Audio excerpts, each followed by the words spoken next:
Now, not only did I came out on hot, all my team, my driver, my PA, the escorts, the protocol, and everybody in that car, 6 of us, came out on hot.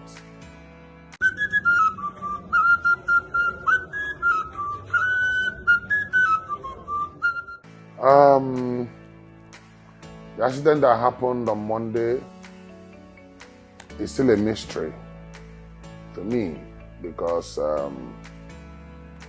how God delivered me and my team is worthy of praise. We must praise this God and thank Him, and I want you to join me to thank Him for His faithfulness. You know, this on Sunday after the service, my PA approached me and he told me, "Sir, what about our project in Port Harcourt? I think this week is too tight for you. Your schedule this week is very tight. I think we should use Monday to be able to visit our location in Port Harcourt." And for me, all the time, I always start home on Mondays in my house. I don't go out. So he encouraged me and encouraged me that we should. This Monday is the only time I have chance to go to Port Harcourt and to see the project and see the work that is going on. Because we bought a land there and we are setting up a church, a new branch of our church in Port Harcourt. But I've not seen the land, neither have I seen the project going on, because I've been busy. And he reminded me my schedules for the week, and I obliged. I said, okay, on Monday we'll leave. So on Monday morning, very early. Meanwhile, on Sunday, while the service was going on, I told the church that there is an imminent danger, and there is a serious danger. Some people is after my life, and I asked them to pray for me. And the church prayed for me. I asked them, how many of you prayed for your pastor? I pray for you every day. Do you pray for me? And some of them said, yes, they do. I asked them, if you know you pray for me, raise your hand. And so many of them did. And I asked them to go on, that there is a serious battle ahead of me, that I should go on and pray seriously for me. And the church did. On Monday morning, as early as 5 a.m., my PA was already in the house. Called me on phone. He said, "Sir, we are here. I'm here. Your driver is here. The protocols, nobody is ready for the movement." I told him I'm not going. I said, "Cancel that Port Harcourt trip. I'm not going anywhere." So they all sat down and waited for me to come down. I didn't come out until 9. So I came down to my garden. I saw all of them. They were like, "Sir, why did you cancel this trip? We would have just traveled and come back even before 7 in the evening, and you won't even feel it." I was like, I don't want to go anywhere. My spirit didn't agree with me to go out. So they encouraged me. I was just looking at the vehicle, the car. I was just looking at the car. So I told the driver, go and examine the tires of the car. He went around and examined the tires of the car and told me, "Sir, your car is still mint. The tires are still brand new. So let's if you enter this car now, I'll take you to Port Harcourt. Let's go." And I kind of said, okay, let me go and get ready. I went up, prepared, came down, and I sat down. When I came down, I was so weak. I was so reluctant. I didn't want to go out. I just sat down. So he came back to me and said, "Sir, let's go. On Monday, you have general counseling. People are coming from far and wide to see you.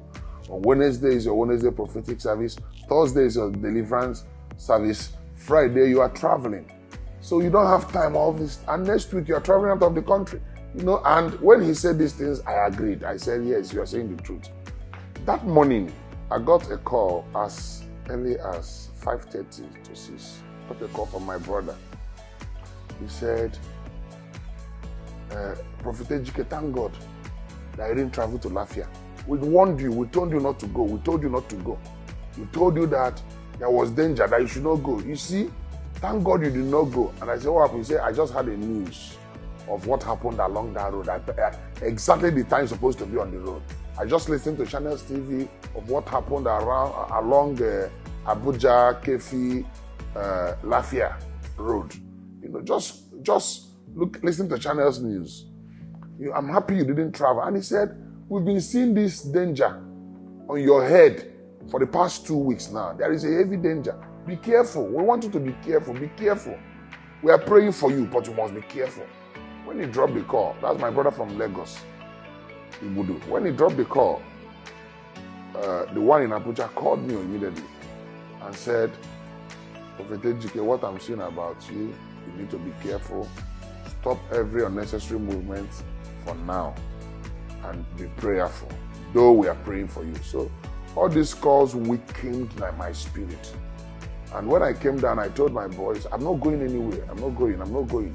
So with the persuasion that I will not have time to see the project, that when the job is done now, I'll start complaining that they do not do the job to specification. What is there? And the driver said, sir, your car is still mint. The tires are sound. Just enter the car. I will take you to Port Harcourt and I will bring you back before 7. I just checked this thing. I accepted. I said, let's go. As I entered that car, my heart jumped. I'm not a man that is fearful. I'm a very courageous man. I had something disturbed my spirit. And I had a voice that said to me, do you know that this kind of journey, some people used to embark on it and they don't come back again to their house. I turned back and looked at my house and I said, I will go and I will come back. I responded back to the spirit. And I rejected it. So when we drove off, I told the driver to stop. He stopped. I began to speak in tongues. I began to pray. I began to command the host of heaven. Commanded lionic angels to be on guard. And when I prayed this prayer, I asked him to go. And he left. We left for Port Harcourt. The level of speed he was taking was much. And I said to him, young man, you are overspeeding. He says, sir, don't worry. I am the one driving you. Have I ever brushed your car before? I've drove for almost 20 years. I've never brushed any car. I've never had an accident. Calm down. I'm the one in the steering. And I told him, young man, this is a Prado Jeep. When you're on a speed, it's on air. If you move the steering by mistake, it will begin to somersault. And I said to him, I have not done the job that God called me to do. That my assignment is still large. So I will not die because I know what God called me to do. I know that God told me that I will open 3,000 blind eyes. And that since my ministry started, I have only opened 3 blind eyes. Only 3. I said, the work I have to do is still large. With all the crusades and the programs and the healings and everything that God has used me for the past 20 years, I've only opened 3 blind eyes. And I know that God will use me mightily. I still have over 3,000 blind eyes to open. And I said to him, I'm not going to die. This was what I was saying in the car. I said, I'm not going to die. So be careful how you drive for your own life. Be careful.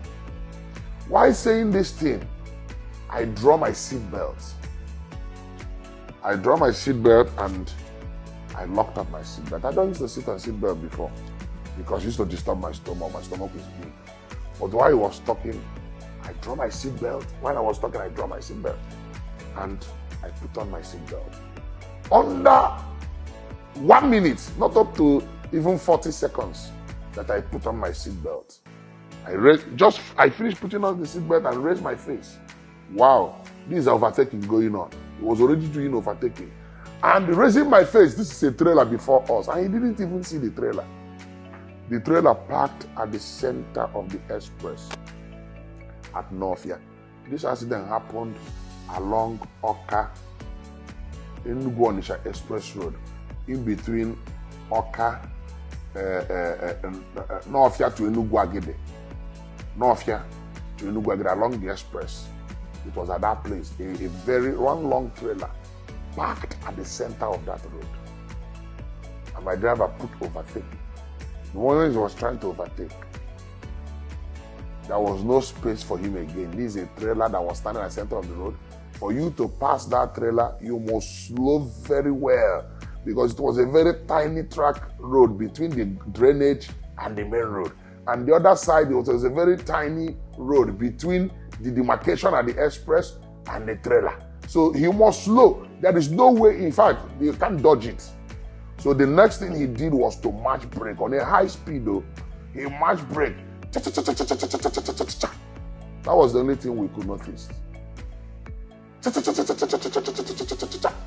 And immediately I saw something like a rapper flew and perched on me, and the voice, he said, "Do not fear, I am with you."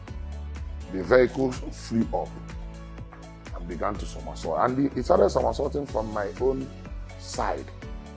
Bah! Lifted up the second time. Bah! Lifted up the third time. Bah! And as the vehicle was tumbling and somersaulting, I was just sitting. I was wondering what was happening. I was just sitting there, wondering what was happening. Now, when I came out from that car, I began to imagine, this is a miracle. Because when I sit, I'm a very tall guy. I'm a giant.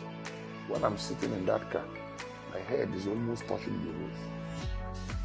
But the shocking thing was that the roof of the car, if you see the car, they're not talking about repairing. If you see the car pressed down.